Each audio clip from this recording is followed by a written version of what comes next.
I'm guessing you don't want to hear me bang on about backups, especially iPhone backups, but take it from someone who's been burned. The short time you spend now can make a good backup of your iPhone and can save you many hours and many headaches if, and probably yes, upgrading to iOS 18.2 goes poorly. I'm not talking about any regular backup though. Hopefully you already have your Apple account settings configured to automatically back up the phone to iCloud, which is invaluable when you upgrade to a new iPhone, and just for everyday peace of mind. I'm talking about creating an archive that can save your hide in the unlikely event that something goes wrong with the iOS 18.2 update. Then you'll feel more secure installing iOS 18.2 so you can get to new features such as Genmoji and visual intelligence, along with those found in iOS 18.1 like text message improvements, enhancements in Apple Maps, and mirroring your iPhone from a Mac in Mac OS Sequoia. You're probably accustomed to using iCloud Backup to maintain a regular fallback for your data. It works in the background when you're asleep and charging your device and involves the least amount of backup friction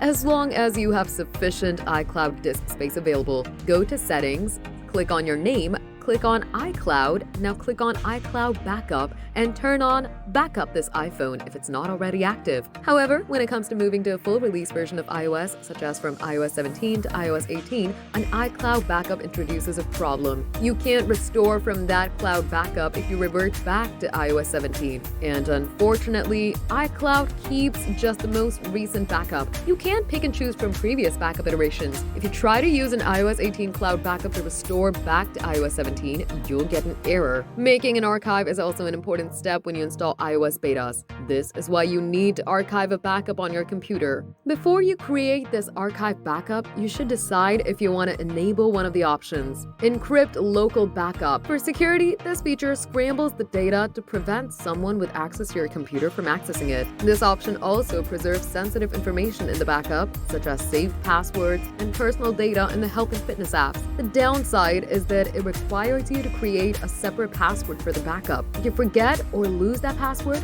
the entire backup is useless. And so you should write this password down somewhere you can easily retrieve it. In the context of creating an iOS 17 backup as a fallback for installing the iOS 18 beta, you'll have to decide if that's an acceptable trade-off. Making this type of backup requires only disk space and some patience. First off, plug the iPhone into your Mac. Open a new Finder window. Choose File, New Finder window, or press Command-N. In the sidebar at left, select your iPhone under Locations. If you want to encrypt the data, click the Encrypt Local Backup checkbox and set a new password. In the General tab, click Backup Now, click Manage Backups, and right-click or control-click the backup you made and choose Archive. Taking the extra step of marking the backup as an archive protects it from being overwritten by the next local backup or automatically deleted if the Mac is low on space. The iTunes app is still the main conduit for working with a connected iPhone under Windows.